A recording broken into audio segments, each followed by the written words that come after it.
안녕하세요. 조은숙입니다. 오늘은 제가 헌법재판소 앞에 1인 시위를 다녀오면서 느낀 점, 그리고 사회 지도부의 책임에 대한 이야기를 해보려고 합니다. 저는 만 10년 동안 영어 학원을 운영했던 전직 학원장이고요. 대학에서 겸임교수로 강의를 하기도 했습니다. 또 내 아이 부자로 키우는 엄마의 경제 수업이라는 책을 쓴 작가이기도 한데요. 저는 얼마 전 민주당 권리당원 광화문 집회 나가는 충격적인 이유라는 주제의 영상으로 많은 분들의 관심과 공감을 얻었습니다. 해당 영상은 현재 80만이 넘는 조회수를 기록하며 민주당을 탈당한 많은 전 민주당 권리당원들의 공감대를 형성했는데요. 저는 오늘 태어나서 처음으로 1인 시위라는 것을 진행했습니다. 사실 오늘 1인 시위가 저에게 좀 뜻깊었던 이유가 제가 겸임교수로 강의를 했던 대학교가 안국역에 있었고 헌법재판소 맞은편에서 오늘 제가 시위를 했던 그곳이 제가 강의를 하러 갈 때마다 항상 지나다니던 길이기 때문에 저에게는 오늘이 사실 좀 굉장히 특별했습니다.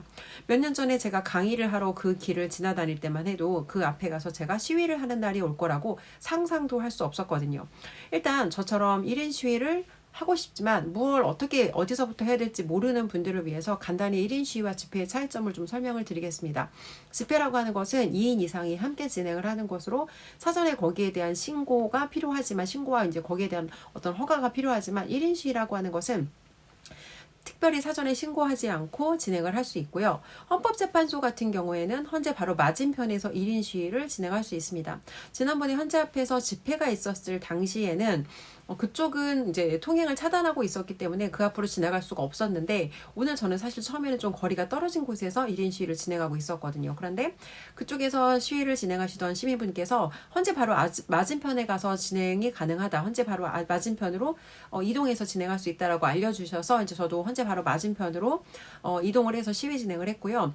헌재 앞에 얼마 전에 스카이데일리에서 국민들이 윤석열 대통령님께 보낸 그 화환이 쭉 이렇게 길에 놓여 있는 그 장면을 영상으로 며칠 어제인가 제가 그 영상을 공유해 주신 걸 봤거든요.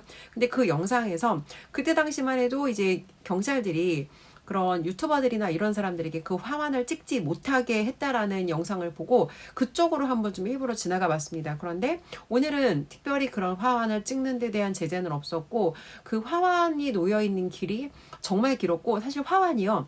그 메시지를 다 읽을 수가 없어요. 왜냐면 너무 많은 분들께서 이제 윤석열 대통령을 응원하는 화환을 보내주셔서 서로가 이제 겹겹이 쌓여 있는 거죠. 헌재 앞에 겹겹이 쌓여 있고 일단 국민들의 여론이 무엇인지 그 화환을 통해서 메시지를 충분히 이제 전달할 수 있었고 헌재의 바로 맞은편에 헌재에서 보면은 정문에 보이는 이제 그 위치에서 국민들이 자리를 잡고 이제 각자가 사실은 다 1인 시위를 하러 온 거예요. 그래서 각자 자기가 준비한 메시지를 들고 이제 각자 목소리를 내는 건데 사실 집회라는 건요. 그러니까 저도 이게 1인 시위를 이번에 처음 하는 거다 보니까 집회와 1인 시위와 사실 이제 이게 좀 차이가 오늘 가보니까 좀 명확하게 알겠더라고요. 집회라는 건 누군가 우리를 위한 이 판을 다 마련해줘요. 한마디로 누군가가 차려놓은 밥상에 우리는 가서 사실은 숟가락도 다 놓아주죠. 그럼 우리는 그 놓여있는 숟가락으로 밥을 어떻게 보면 맛있게 떠먹는다. 차려진 밥상에 숟가락을 얹어서 우리는 정말 밥을 맛있게 떠먹기만 하는 게 이 집회라고 한다면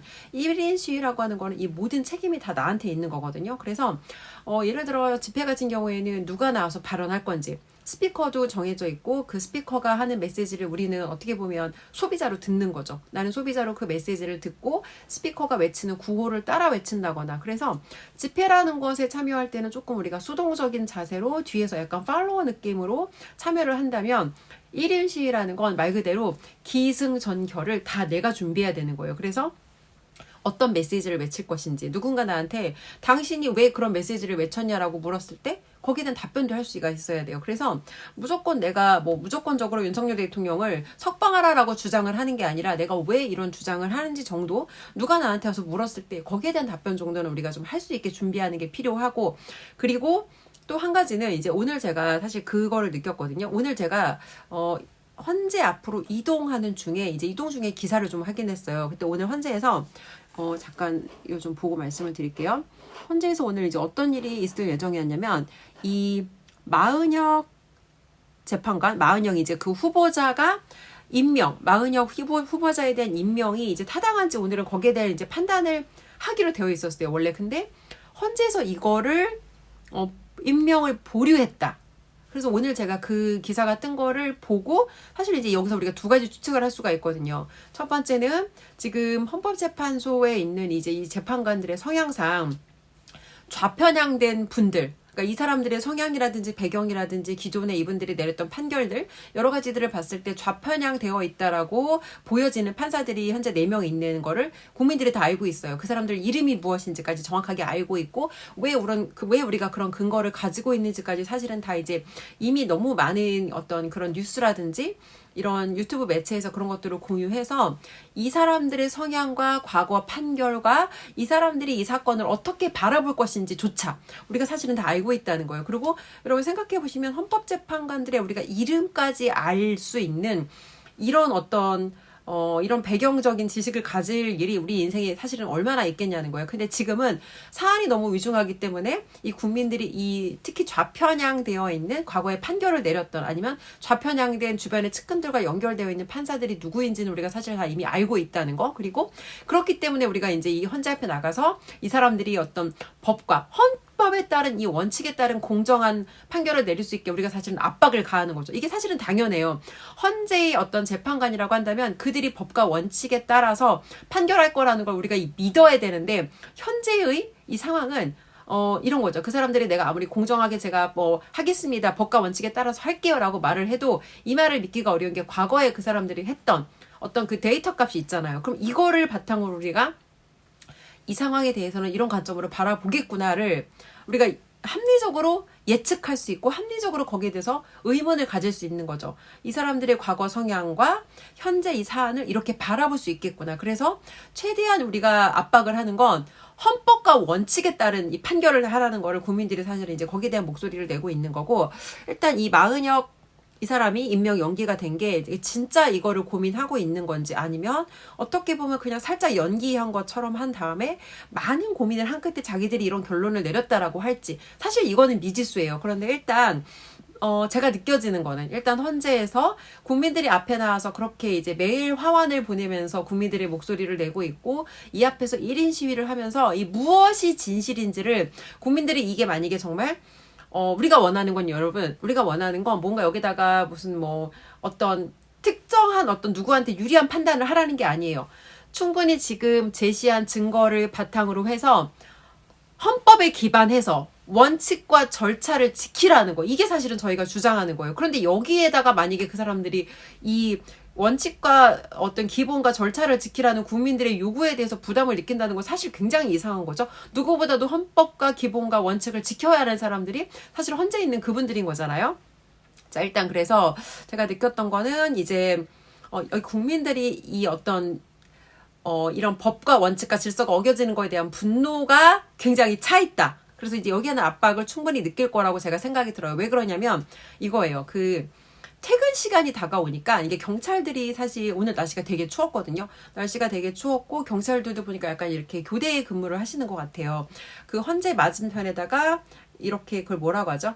게이트 같은 걸 이렇게 설치하시고 그 앞에 이렇게 이제 일정 간격을 두고 경찰들이 배치되어서 있는데 그분들이 한 번씩 교대를 하시더라고요. 근데 갑자기 6시를 조금 전으로 해서 차량들이 빠져나오기 시작하고 특정 시간이 되니까 경찰들이 굉장히 많이 쏟아져 나오더라고요. 그리고 이제 도로 한가운데 경찰들이 들어가서 차량을 통제하면서 이제 어떤 그런 교통정리를 하는데 어떤 차량들은 그냥 앞에 사람이 있거나 말거나 그냥 신경 안 쓰고 이렇게 정상 속도로 나오는 반면 어떤 차량들은 두 대가 같이 움직여요. 앞에는 이제 아무래도 헌법재판관, 뭔가 지금 자기가 압박을 느끼고 있다라고 보여지는 이제 그런 사람들이겠죠? 그래서 이 앞에, 차량과 뒤에 차량 두 대가 함께 움직이는데 그 차량들은 굉장히 빨리 빠져나오더라고요. 정말 우회전을 저런 속도로 하는 게 가능한가 싶을 정도로 굉장히 빛의 속도로 두 대가 비상깜빡이를 켭니다. 비상깜빡이를 켜고 굉장히 빨리 손살같이 뭐 우회전이든 좌회전이든 헌재 앞에서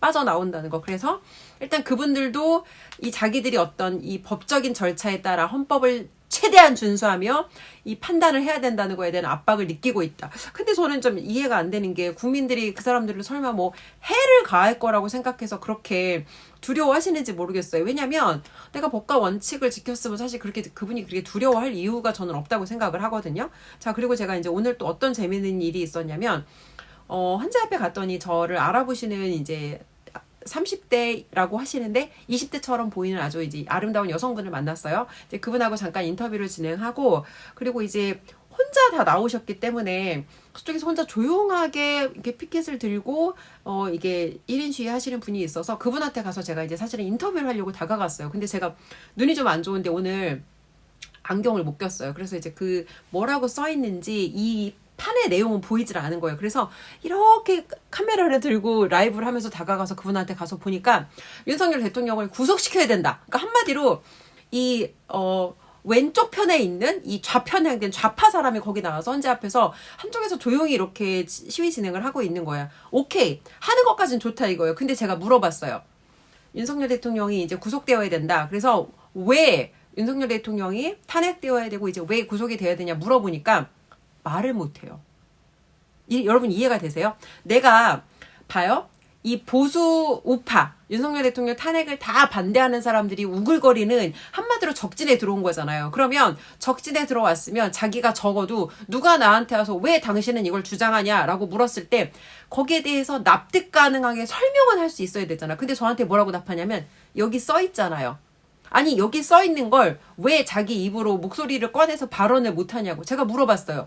아 근데 본인이 주장하는 내용이 있으면 그 주장에 대해서 본인이 뭐라고 납득 가능한 그 이유를 댈 수 있어야 되지 않냐 그랬더니 자기가 판때기는 들고 뭐라고 주장은 하는데 자기가 왜 주장을 하는지 말을 못하고 여러분 그래서 제가 몇 번을 물어봤어요. 똑같은 질문을 몇 번을 했는데 답변을 안 하더라고요. 안 한다라기보다는 저는 솔직히 못한다라는 표현이 조금 더 맞다라고 생각이 들어요. 자기가 뭔가 주장은 하는데 그러니까 이런 거예요. 제가 이 얘기를 왜 하냐면 며칠 전에 어떤 분들하고 이제 우연히 기회가 돼서 어떤 분을 만날 일이 있었어요. 그러니까 저도 그 집에 손님으로 놀러 간 상황이었고 이제 그 사람도 그 집에 손님으로 놀러 온 상황이었고 처음 만난 자리예요. 처음 만났어요.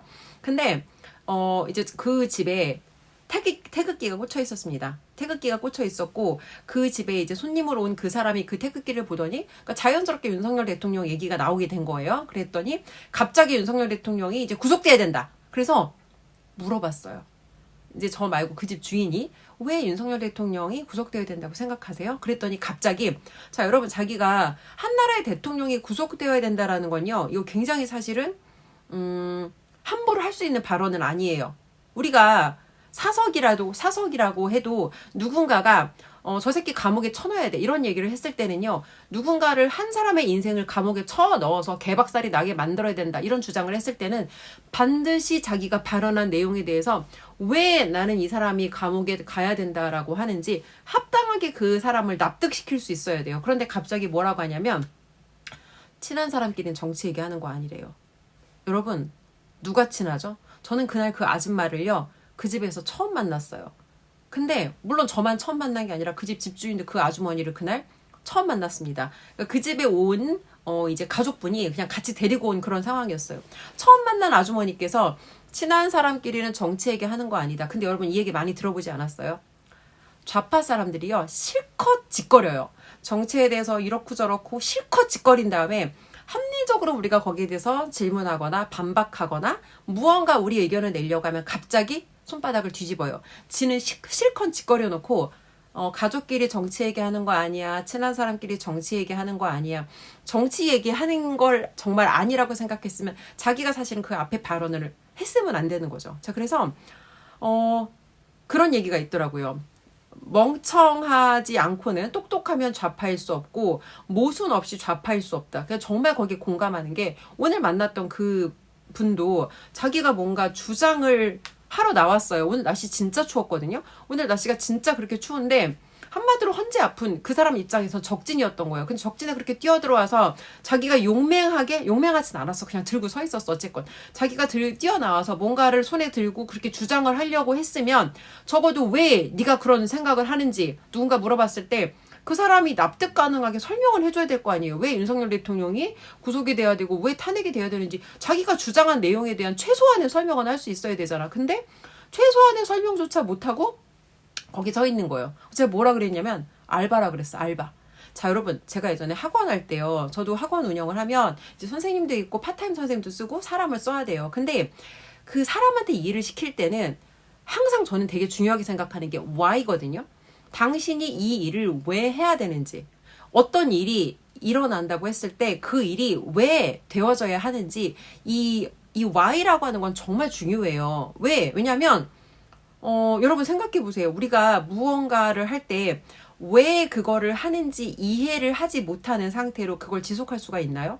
내가 그게 왜 하는지 이해가 안 되고 납득이 안 되면 그 일을 효과적으로 제대로 해낼 수가 없단 말이에요. 그래서 그 사람이 주장하는 무언가에 대한 why는 다른 사람들이 그 사람의 why에 설득이 되기도 하고 누군가는 그 why에 그 사람에게 신뢰를 저버리기도 하고 그만큼 사실은 그 사람이 무슨 동기로 그런 주장을 하는지는 너무너무 중요하다는 거예요. 근데 주장은 있고 주장의 근거가 없고 주장은 있고 주장의 이유가 없어요. 이게 그 사람들의 논리라는 거죠. 그래서 제가 말씀을 드리고 싶은 건 근데 이 좌파 사람들하고 대화하면요 대부분 다 그런 식이에요. 실컷 짓거리고 뭐 정치 얘기 가족끼리 하는 거 아니야. 친한 사람끼리 가족 뭐 정치 얘기 하는 거 아니야. 근데 사실은 다 개소리입니다. 개소리고요. 자기가 말하고자 하는 내용이 사실은 논리가 되게 빈약해요. 그래서 자기의 논리가 빈약함을 감추기 위해서 그렇게 얼버무리는 거다. 그럼 우리는 어제 제가 그 에릿인가요? ERIT라는 그 유튜브 사이트를 저희 멘토님께서 공유해 주셔서 그러니까 좌파들하고 대화할 때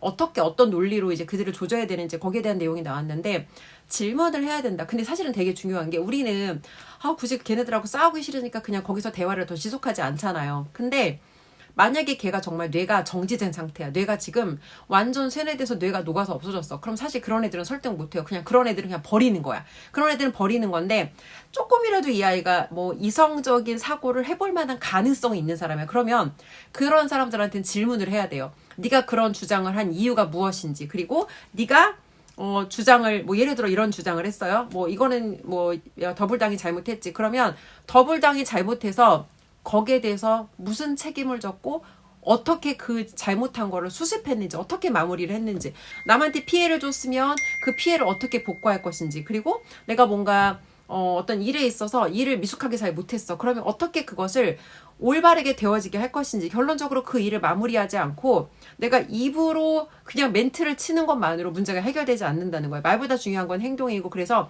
니네가 어떻게 그 일을 마무리했어. 어떻게 마무리할 거야. 이거를 반드시 물어봐야 된다고 어제 이제 그 에릭이라는 분께서 말씀을 하셨는데 저도 굉장히 동의를 합니다. 그래서 그 사람들이 그런 식으로 대화를 마무리하려고 했을 때 우리는 절대 그걸 용서하면 안 돼요. 절대 용서하면 안 되고 끝까지 그 사람이 답변을 할 수 있게 이게 클로저거든요. 내가 질문한 내용에 대해서 끝까지 답변을 들을 수 있는 게 클로저. 물론 내가 그렇게까지 가치가 없는 사람이면 끝까지 물고 들어져 싸울 필요는 없지만 이 사람하고 나하고 적어도 이전 정도의 어떤 질문과 답을 오가면서 티카타카를 하면서 얘한테 내가 답을 들어볼 만한 얘를 내가 질문에 답변을 스스로 할 수 없다는 것을 스스로 논리가 빈약하고 스스로 내가 내 생각이 아니라 누군가한테 주워들은 내용으로 내가 선동됐구나를 깨달을 수 있을 정도로 내가 설득해 봄직한 사람이라면 끝까지 우리가 질문을 해서 그 사람들이 논리가 없고 자기 생각이 아니라 누군가한테 선동당하거나 세뇌당했다는 거를 깨달을 수 있게 우리가 도와줘야 된다. 일단 여기까지 말씀드리고 싶고요. 자, 윤석열 대통령은 그래서 비상계엄 선포를 하셨죠? 계엄령 선포를 했어요. 그래서 지금 어떤 책임을 지고 있죠? 지금 본인이 거기에 대해서 책임을 지고 있잖아요. 책임을 지고 있고 대통령이 거기에 대해서 사실 본인이 저희들은 책임 이상의 책임을 지고 있죠. 이 민주당에서 불법적으로 여러 가지 대통령을 뭐 정말 체포하려는 과정, 이 권한이 없는 공수처가 뛰어들어가서 대통령을 거의 뭐 사실 이게 사실은 난입이죠. 누가 관저에 그런 식으로 무식하게 어떤 그런 막 군대와 경찰과 인력을 동원해서 누가 관저에 그런 식으로 이 난입을 합니까? 근데 서부지법이 난입이 아니라 자격이 없는 공수처가 대통령 관저에 뭐 정말 도장을 훔쳐다가 이 직인을 덧붙였다는 이런 의혹까지도 지금 있는데 공수처가 대통령 관저를 쳐들어간 게 이게 사실은 난입이죠. 이게 사실은 난동이고. 자, 다시 돌아와서 지금 이 사람들한테 우리가 소통할 때 당신들은 무슨 책임을 지고 있고 당신들은 그래서 그 문제를 어떻게 해결할 것인지 여기에 대해서 저희가 이제 반드시 물어봐야 되고요. 이제 가끔 댓글로 그런 댓글 다는 사람들이 있어요. 이 민주당에서 예산 삭감에 대해서 겨우 전체 예산의 몇 프로 삭감한 거 가지고 뭘 그렇게 난리냐. 근데 여러분 이게 국가 예산하고 가정집 살림살이 생활비랑 완전히 달라요. 가정집 생활비는요. 내가 예를 들어 이번 달에 아이들 교육비 때문에 뭐 이번 달 겨울방학이라 애들 특강이 많아. 그래서 학원비 때문에 다른 뭔가가 이제 학원비가 너무 이게 많이 차지하니까 빵꾸가 나요. 그럼 다른 데서 이게 끌어다 쓸 수가 있거든요. 근데 국가 예산이라는 건 그렇게 할 수가 없어요. 그래서 조목조목 정해진 항목별로 예산이 미리 배정되어 있고 그 예산 안에서 움직여야 되거든요. 예산에 배정되어 있지 않는데 대통령이 이게 중요한 사안이다라고 판단한다고 이 어떻게 세상에 돈이 없이 추진할 수 있는 일은 아무것도 없어요. 그런데 그 항목별로 예산을 다 삭감했는데 그거를 전체 예산으로 퉁쳐서 아니 이 국가 예산을 몇 프로 안 줄어들었는데 왜 그렇게 난리냐라고 하는데 봐요 여러분. 마약이라든지 이제 민생 안전 이런 데 관련된 주요 예산 그리고 동해에서 이제 어떤 그런 동해에서 그 유선이 나올 수 있다. 여기에 대한 개발 예산 삭감 그리고 이 재해 대책 예비비인데요. 이게 어떤 거냐면 지금 사실은 다 묻혔어. 얼마 전에 무한항공 사고가 있었죠. 이거 제주항공 사고가 아닙니다. 무한항공 사고예요. 외국에서는요, 이 무한항공 앞에 있는 둔턱이 이 사고의 굉장히 큰 원인이다. 그러니까 정말 이 둔턱이 사고의 원인이다라고 굉장히 둔턱에 대해서 강조해서 얘기를 하는데 자꾸 우리나라에서는 제주항공이라고 이걸 사실 덮으려고 그래. 묻어가려고 그래. 근데 항공기 기장님은요, 할 수 있는 최선 이상을 했어요. 무슨 얘기냐면 동체 착륙이라는 걸 해서 비행기 몸통으로 되게 정확하게 비행기를 안전하게 착륙을 시켰어요. 근데 쭉 미끄러져 나가는 과정 끝에 이상한 둔턱이 활주로 끝에 왜 있냐고 도대체. 그래서 어쨌거나 그 무한항공 사고로 정말 안타깝게 정말 많은 분들이 희생이 됐죠. 자, 여기 재해대책 예비비라는 게 어떤 거냐면 이제 이렇게 갑자기 뭔가 이런 재난이라든지 재해라든지 이런 것이 일어났을 때 여기에 대해서 지원할 수 있는 비용인데 그러니까 이런 비용을 다 삭감해버렸다는 거예요. 그래서 이게 예산이 있어야 대통령이 일을 할 수가 있잖아요. 예산을 삭감하는 방식으로 대통령이 아주 손발을 다 잘라버리고 일을 못하게 만들어 놓은 상태인데 전체 예산에서 몇 프로 삭감한 거 가지고 왜 그렇게 난리냐. 이제 이런 식으로 지금 민주당이 행태를 벌이고 있는데 예산이 왜 중요하냐면 여러분 얼마 전에 미국 캘리포니아에서 이제 굉장히 큰 화재가 있었어요. 그러니까 많은 분들이 그거를 자연재해다라고 생각을 하시거든요. 처음에 발화가 일어난 건 자연재해가 맞아요. 근데 캘리포니아에서는 그런 산불이 처음 있는 게 아니에요. 해마다 그런 일이 있었는데 어떤 일이 있었냐면 캘리포니아가 이제 민주당 밭이잖아요. 거기도 지금 좌파들의 소굴인데 이런 재해에 대한 거기서도 예산을 삭감해버린 거예요. 그래서 캘리포니아는 해마다 화재가 많이 일어나기 때문에 여기에 대해서 이제 물이라든지 그런 것이 충분히 대비가 되어 있어야 되는데 이 소화전을 틀었는데 물이 안 나온다는 거예요. 그래서 결론적으로 얘기하면 그 캘리포니아 앞에 해변을 쭉 따라서 이제 굉장히 고가의 그런 주택들이 있거든요.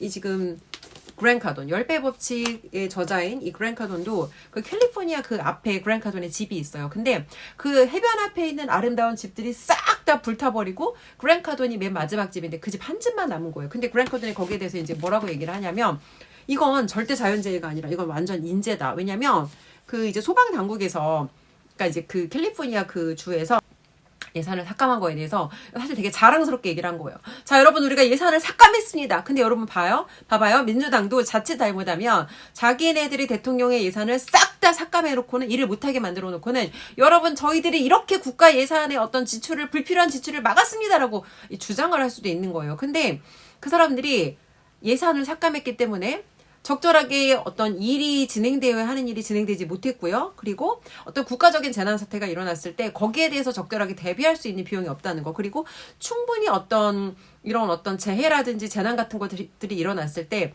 사전에 그것을 예비해서 막을 수 있었는데 여기에 대한 비용이 책정되지 않았기 때문에 캘리포니아 같은 이런 재난이나 이런 재해를 우리라고 겪지 말란 법이 없다. 이 좌파 세력들이 지금 예산을 적절하지 않은 곳에 배분을 해서 이건 이제 그랜카돈이 얘기한 거예요. 캘리포니아에서 이 사람들이 어떻게 보면 재해라든지 재난이라든지 이런 곳에 우선적으로 예산 배치를 해야 되는데 그들이 생각할 때 중요하다고 생각하는 거. 다른 사람들은 그렇게 관심사가 아닌데 자기들이 정치적인 성향상 좌파들이 생각했을 때 중요하다고 생각하는 엉뚱한 일에다가 돈을 썼기 때문에 여기에 예산 배치가 되지 못한 거거든요. 이 민주당도 똑같아요. 민주당도 국회의 연봉을 인상시켰어요. 국회의 연봉을 인상시키는 게 국민들의 삶을 개선하는 거랑 크게 이게 이득이 있는 일인가요? 그러니까 뭔가 지금 경기가 어렵다 어쩌고저쩌고 하면서 국회의원들의 연봉은 인상을 하고 대통령이 정상적인 통치를 하기 위해 필요한 예산은 줄줄이 삭감했다는 거. 그리고 이 결론적으로 전체적으로 예산을 아주 조금 삭감했다. 그리고 예산을 깎았기 때문에 우리는 일을 잘했다라고 주장을 하는데 우리가 얼핏 들으면 그 사람들 하는 말이 예산을 깎았어? 그럼 이 국가 재정을 아낀 거잖아. 라고 우리가 잘못할 수도 있다는 거예요. 자기들이 하는 주장에 대해서 세부적인 내용에 대해서 공부를 안 하기 때문에 함부로 짓거리는 사람들이 많다. 그래서 우리가 그 사람들이 함부로 짓거릴 때는 반드시 당신이 주장하는 당신이 짓거리는 그 말의 근거가 무엇인지 조목조목 따질 수가 있어야 된다. 그래서 여러분 제가 결론적으로 말씀을 드리면요. 그래서 우리 보수 우파들은요, 공부를 해야 됩니다. 공부를 해서 우리가 물론 뭐 이게 공부한다고 우리가 정치를 할 건 아니에요. 하지만 적어도 내가 주장하는 어떤 팩트에 대한 이 기본적인 논리와 근거는 필요하고요.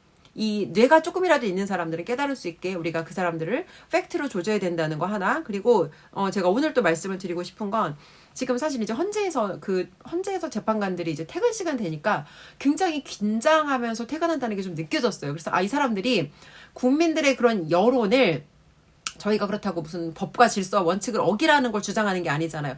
법대로만 해다오도록 헌재 앞에 나가서 강력하게 우리가 이거를 각자 그러니까 헌재 앞에서는 이제 집회가 아니라 1인 시위만 가능하기 때문에 시간이 되는 분들은 1시간도 좋고 2시간도 좋고 여러분 나가서 헌재 앞에서 이 목소리를 내셔야 돼요. 마지막으로 한 가지 더 말씀을 드리고 싶은 건 드디어 이 윤석열의 길이라는 책이 도착을 했습니다. 지금 이제 이 책을 제가 왜 들고 나왔냐면 스탑 더 스틸은 교보문고도 1위, 예스24도 1위예요. 근데 윤석열 대통령님의 대선 때의 어록과 그러니까 포토 에세이 같은 거라고 보시면 돼요. 근데 여러분들이 이 책에 목차만 봐도 대통령이 무슨 말을 하시려고 하는구나를 막 되게 깊이 느끼실 거예요. 사실 이게 대선 때 이 어떤 목차나 대통령의 메시지를 듣고 그때 그렇게 와닿으셨던 분들은 많지 않을 거예요. 그런데 거꾸로 타임머신을 타고 돌아가면서 다시 역주행으로 보면 대통령께서 무슨 말씀을 하셨는지가 정말 하나의 퍼즐처럼 기가 막히게 연결이 됩니다, 여러분. 그래서 이 책을 아직 구매 안 하신 분들은 이 책이 지금 교보문고에서 현재 3위거든요. 오늘 보니까 조국이가 책을 냈더라고요. 조국이 책을 내는 바람에 윤석열 대통령의 책이 어제까지 2위였는데 3위로 밀렸습니다. 이 책이 그래서 좀 두께도 있고 어떤 분은 뭐 비싸다라고 하시는 분이 있는데 여러분 세상에는요. 가격으로 판단을 할 수 있는 물건이 있고 가격으로 판단을 할 수 없는 물건이 있어. 어떤 물건들은 그 물건의 가치가 너무도 값지고 귀하기 때문에 감히 우리가 가격으로 싸다 비싸다를 판단할 수 없는 그런 것들이 있어요. 이 책은 제가 감히 말씀드릴 건데 이 책은 저희 국민들이 감히 비싸다라는 표현을 입에 담을 수 없는 책이라고 저는 생각해요. 윤석열 대통령께서는요. 목숨을 거셨고 윤석열 대통령께서는 대통령직을 거셨고 윤석열 대통령께서는 본인의 인생을 거셨습니다. 근데 우리가 이까지 책 한 권에 가격이 이래요 저래요라고 한다면 우리는 대한민국 국민으로 저는 자격이 없다고 생각합니다. 그래서 일단 오늘 아까 저한테 이제 슈퍼챗 문의하시는 분들이 좀 오늘 많았어요. 내가 막 전에 오늘 추운데 나가서 막 엄청 열심히 외쳐대니까 이제 그런 저의 모습을 보고 뭔가 이제 함께 하고 싶으셨던 분들이 많으셨던 것 같아요. 제가 그래서 그때마다 저한테 슈퍼챗 보내고 싶으신 분은 교보문고에 가서 윤석열 대통령의 길이라는 책을 구매해 주십시오라고 말씀을 드렸는데 물론 여러분 교보문고 괘씸해요. 아주 괘씸해요. 근데 왜 교보문고에 가서 이거를 구매해야 되냐면 교보문고에서 현재 2위이기 때문에 상징적인 의미가 있거든요. 교보라는 거는 아무래도 아직까지는 우리나라에서 사람들이 교보라고 하면 그 교보일이라고 하는 것에 어떤 그 강력한 힘이 있기 때문에 이제 그것이 주는 어떤 그 파워가 있단 말이에요. 그렇기 때문에 교보는 얄밉고 괘씸하지만 전략적으로 우리도 교보를 지금은 그냥 이용하는 거예요. 그래서 교보에 가서 이 책을 구매를 해주시면 되겠습니다. 마지막으로 이제 아까 말씀을 드리고 싶었던 부분이 사회 지도층의 책임이에요. 사회 지도층의 책임. 나신 니콜라스 탈레브라는 이 저자의 책인데요. 이 책에서 사회 지도층의 책임이라는 내용이 나옵니다. 자, 여러분 이거 보이시나요?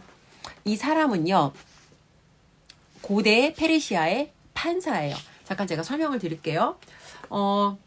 법은 위대하다. 그런데 법을 행사하는 판관이 부패하거나 무능하다면 어떻게 해야 될까?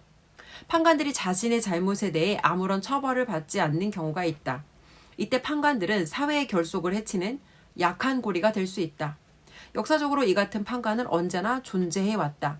한 번은 내 친구가 캄비세스 왕의 심판이라는 그림을 보여준 적이 있다. 캄비세스라는 왕이 이 판관을 심판하는 건데요. 어떤 얘기냐면 이 판관이 부패한 판관이었어요. 법과 원칙에 따라 판결을 내리지 않았던 거예요. 그래서 이 시삼네스가 부당한 판결을 내렸다는 걸 왕이 알게 된 거예요. 그래서 어떻게 했냐면 자 여러분 산채로 가죽을 벗기는 그림입니다. 산채로 가죽을 벗겨서 조금 잔인한데 일단 들어보세요. 산채로 이 판관의 가죽을 벗겨서 의자를 만들었어요. 자, 이 부패한 판사의 가죽을 산채로 벗겨서 의자를 만들고 죽었겠죠. 시삼네스의 아들을 새로운 판관으로 임명합니다. 그래서 그 의자에 앉아서 판결을 내리게 합니다. 부정한 판결을 내리면 네가 어떤 일을 겪게 되는지 의자에 앉을 때마다 그 부정한 판관의 아들인 새로운 판관은 그 사실을 떠올리겠죠. 고대에는요, 여러분, 내가 부패한 법을 다루는 사람인데 내가 부패하고 썩었어요. 그러면 그 사람한테 이렇게까지 극단적인 책임을 물렸다. 현대사회에도 만약에 우리가 이렇게까지 극단적인 책임을 물릴 수 있다면 조금 더 정의롭고 공정한 판결을 기대해 볼 수 있지 않을까라는 말씀으로 오늘 영상 마치겠습니다.